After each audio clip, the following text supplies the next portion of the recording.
The 2023 NFL schedule has been released, and today on Locked On Dolphins, we are exploring the toughest stretch of every schedule for the Dolphins and their AFC East rivals in 2023. You are Locked On Dolphins, your daily Miami Dolphins podcast, part of the Locked On Podcast Network, your team every day. All right, Miami. Welcome to another episode of Locked On Dolphins. It's your team every day here on the Locked On Network.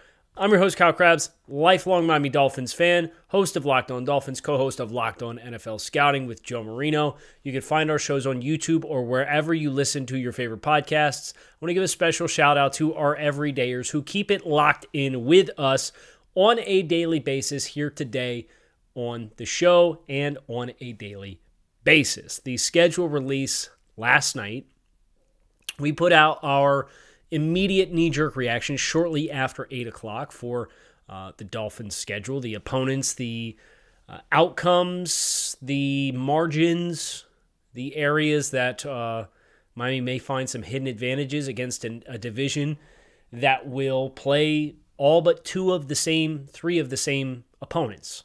14 common games across a 17-game schedule. It's homes and aways and rest periods and travel and time changes, all that kind of stuff will feed into the ultimate end results for this season for the Dolphins in the AFC East.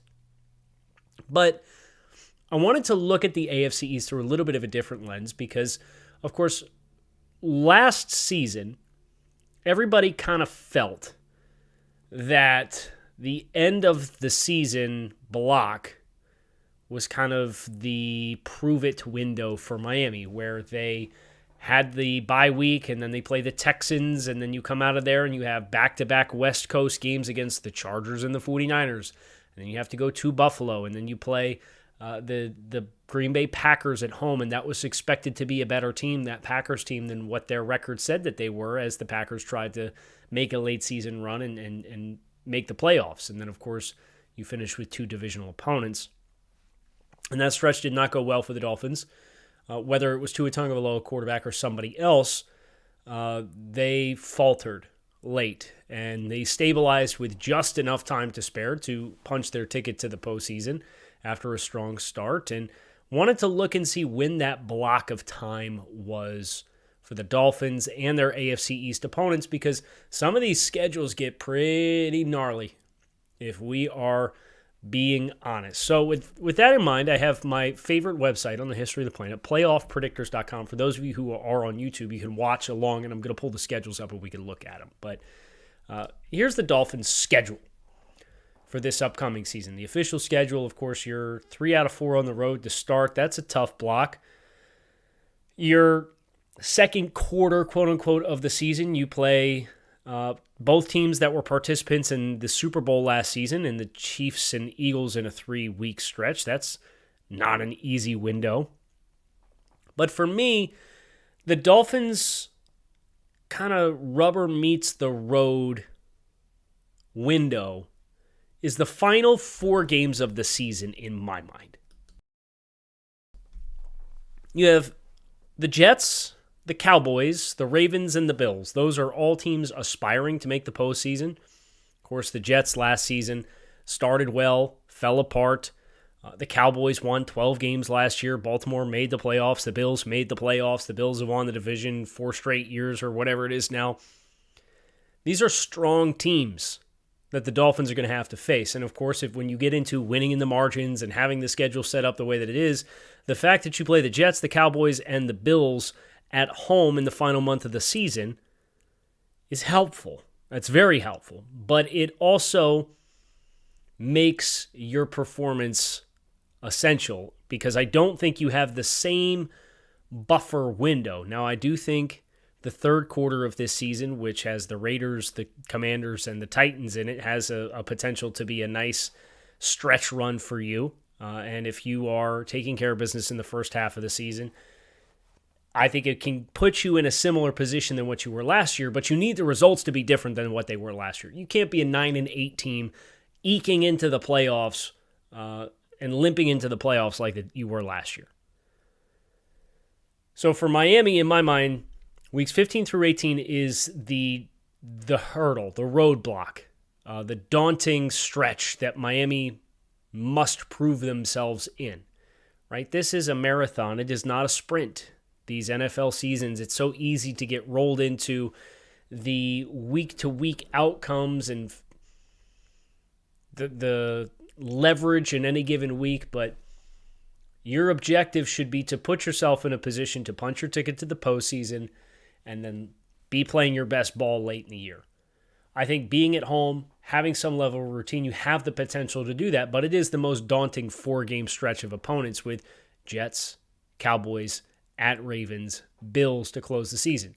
How Miami is willing to answer that call will largely define whether you are a fringe playoff team, if your season's a disaster, or if you're going to meet expectations, which very quickly for Miami have become pretty significant for a lot of people. Now, maybe not everybody. I know there's a bunch of folks on the big national media conglomerates that would sit here and tell you that Miami's the third best team in the division and they're overrated and they don't have the sustainability or they don't have the consistency and availability or they're going to have injury problems and all that stuff. That's fine. It doesn't matter.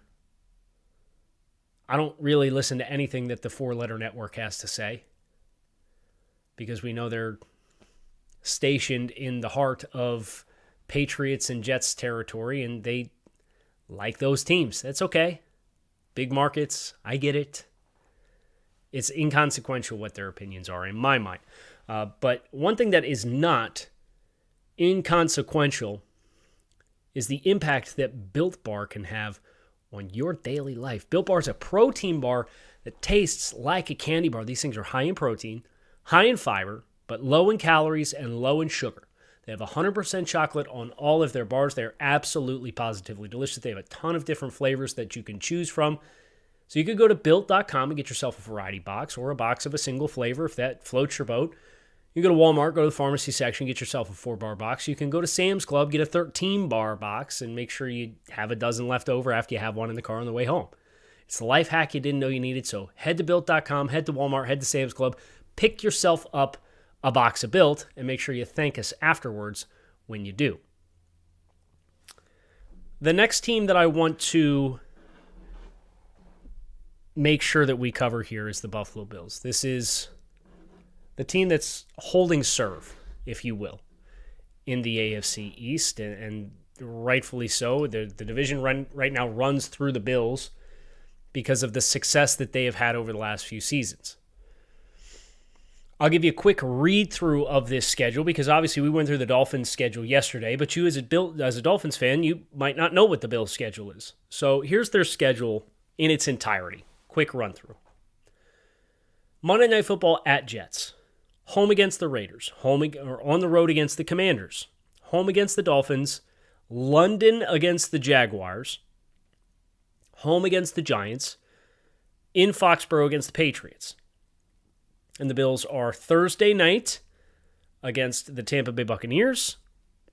They are in Cincinnati, Week 9. They're home Monday Night Football against the Broncos in Week 10, with the Broncos coming off the bye. They're home against the Jets, Week 11. Week 12, they are in Philadelphia against the Eagles, and then they have a bye week. And then they come out of the bye. This is where it gets really interesting. They play the Chiefs in Kansas City. And they're home against the Cowboys. And then they're on a short week in Los Angeles against the Chargers. They snuck a home game against the Patriots, and then they're in Miami against the Dolphins. If you take the Bills' last 6, and remember, this is a Bills team that in recent years has been 8-5, 7-6, and they get hot late. And they end up running away with this division.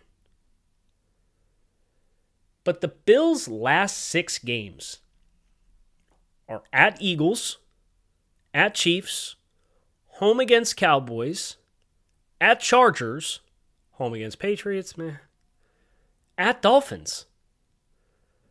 You have 4 brutal home games in this stretch. Both Super Bowl participants last year, the Dolphins, the Chargers, which is a West Coast trip all the way across the country, And the Cowboys are in here. And oh, by the way, the week before you play the Eagles, in week 11, you play the Jets. And oh, by the way, 2 weeks before that, you play the Bengals. I look at the matchups that the Bills have in the back half of this season from the Bengals game week 9 and onward. And the Broncos feel like a game that's very easily a winnable game for the Bills. The Bills have a significant advantage over the Patriots. Everything else is a tough matchup. That's not to say they're going to have a losing record over that stretch. I certainly don't expect that to be the case. I think the Bills are an 11 or 12 win football team. And they will continue to be in my mind until they show us otherwise. But at the very least, you got to look at week 9 onward, and specifically week 12 onward. Eagles, Chiefs, Chargers, Dolphins on the road, Cowboys, and Patriots at home. That is a very daunting slate of games in my mind. So I think the Bills kind of rubber meets the road stretch of their schedule mirrors the Dolphins. But I think Miami, within that same stretch of time, coming out of the bye, playing the Raiders. They also get the Jets in that stretch of games, but they get the Jets at home. They have the Titans and the Commanders. I think there's some softer games in that back stretch where Miami's toughest block is their final 4. I think the Bills' tough block is their final 6. And that has kind of been the inverse from what this team's expectation has been for what they have found in success in winning games in recent history. So that'll be a really fascinating layer to the Buffalo Bills. Now, let's go to the Jets. The New York Jets, their schedule is chock full of primetime games. If you have not looked at the Jets' schedule, it's your lucky day. We're going to run through it. Monday Night Football, home against the Bills. At Dallas Cowboys, home against the Patriots. Home against the Chiefs. At Denver Broncos, home against the Eagles. Bye week. Coming out of the bye, they are quote-unquote on the road. They're playing the Giants. It's the same stadium. They're playing their home stadium. It's fine. Monday Night Football against the Chargers at home. At Raiders. At Bills. Home versus Dolphins on a short week. Home versus Falcons. Home versus Texans. At Dolphins. Home versus Commanders. Short week Thursday Night Football against the Browns. At Patriots to close the season. Whereas the Dolphins and the Bills, in my mind, their tough roadblocks are at the end of the year. I think the Jets is the first 6 weeks. I think the Jets' schedule softens up considerably. You put the Texans in here. You have the Browns, the Commanders, the Patriots, the Falcons, the Raiders. These are all games after week 10 that you have. Versus some of the more imposing schedules of Philadelphia and Kansas City and Dallas and Buffalo in the first 6 weeks. That's just a lot to handle at the beginning when you have a new coach running your offense, you have a new quarterback throwing to some new receivers and a new offensive line, and conceptually some changes in the running game. You think about getting integrated into timing and calls and sight adjustments and audibles, and Aaron Rodgers will know it like the back of his hands, but will the rest of the Jets' offense know it like the back of their hand? That's the mystery question.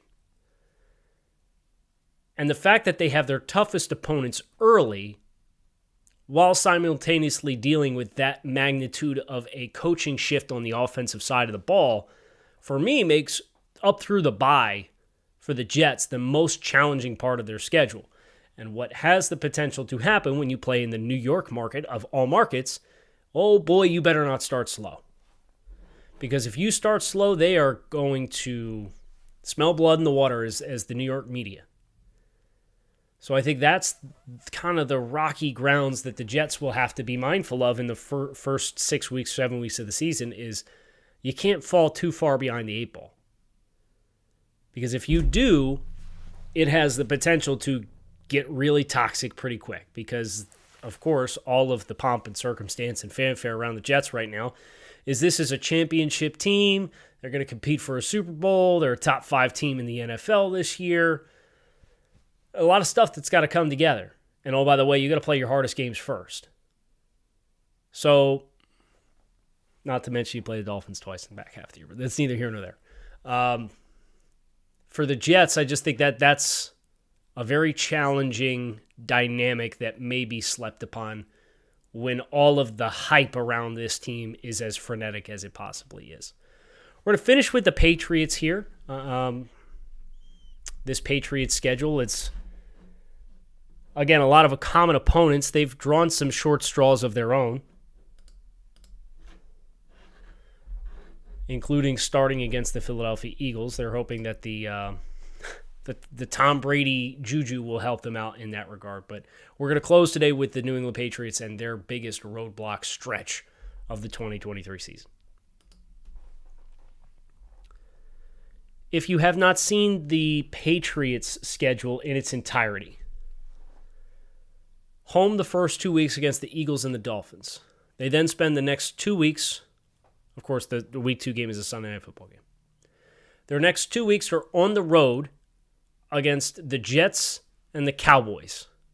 Then they're home against the Saints, in Las Vegas, West Coast trip against the Raiders, home against the Bills, in Miami against the Dolphins, home for the next 2 weeks against Washington and Indianapolis going into the bye. Coming out of the bye, they play the New York Giants, and then they host the Los Angeles Chargers. Short week in Pittsburgh against the Steelers, and then they close Kansas City at home on Monday night, at Denver, in Buffalo, and home against the Jets.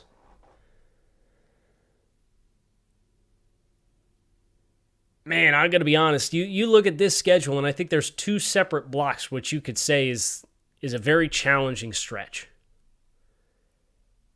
You could take the first 4 weeks of the schedule, or you could take the last 6 weeks of the schedule. And it's very daunting for New England with how you're expecting they are going to play football, in my mind. So let's say it's the last 6, because that, I think, overlaps more with the common theme where there's going to be a lot of separation early or late between these teams when contenders divide themselves from pretenders. Home against Chargers, short week at Pittsburgh, who I think will be a much better team this year. I think their offensive line will be better. They've made some improvements on the defensive side of the ball as well. They'll have TJ Watt back healthy. Kenny Pickett will have more experience. They've got another pass catcher there in their ranks with Allen Robinson. It's going to be a better Steelers team. I think that team will be back to, and I know they snuck their way to 9 wins last year. I think that's a 10 or 11 win football team as well. And you go to a short week to Pittsburgh. Then you're home, but you're home against the Chiefs. And then your easiest opponent in this entire stretch is the Broncos, but you have to go to Denver and play Mile High late in the season. Cold, thin air. That doesn't sound like fun. And you're at Buffalo, and you close against Rodgers and the Jets at home. I think that's probably the quality of the opponents in the first 4 games is tougher. Philadelphia, Miami, Jets, Cowboys. That's a tougher stretch of games. But you get 2-2 at home, and you're home the first 2 weeks. Versus the last 6, you get tough draws on the road. You get a short week in there. You got a very unopportune climate environment to go play in and playing in Denver. I think the Patriots, like the Dolphins, like the Bills, their separation window, their roadblocks, are going to be the last 6 weeks of the season. So in summary, Dolphins, final 4 weeks. Bills, final 6 weeks. Jets, first 6 weeks. Patriots, last 6 weeks. The challenge will be on the Jets to not fall behind early, and the challenge on the rest of the division is going to be stepping up late in the year and playing your best football. That's the challenge. That's the goal. And those who will not only make the postseason, but they will position themselves potentially to make some noise in the postseason. And our hope, of course, is that the Dolphins will be amongst those teams. It's going to be a crowded conference. Everybody's kind of understands what it is. You want to make the dance. The magic number in my mind is 10, as it was last year and as it was the year before that. Miami seemed really well positioned last year to punch their ticket to 10. They made an improbable run towards 10 the year before, but 10 would have got it done. So from a postseason picture perspective, the first box that you have to check to reach all of the goals that you're looking for, in my mind, is the number 10, and that's 10 in the win column. You get 10, however many games you have left after that, it's house money. Go ahead and do some damage, get yourself some home playoff games. But if you want to get into the dance, which is the number one prerogative for the Dolphins, and of course we all have much higher aspirations than that, but that's the goal, and that's the first step that needs to be achieved for you to live up to those expectations. You got to get to 10. That might not guarantee it, so get to 10 sooner rather than later. And we'll let the chips from there fall where they may. I know everybody's looking for a schedule prediction. We will do a way too early Miami Dolphins schedule prediction with our next episode. Might be today, might be Monday, hard to say. So go ahead and hit subscribe and keep it locked in here on Locked On Dolphins. It is your team every day. Shout out to the everydayers. You can find us on YouTube or wherever you listen to your favorite podcasts. Make it a great rest of your day. I will be back to talk to you all again soon. Fins up and peace.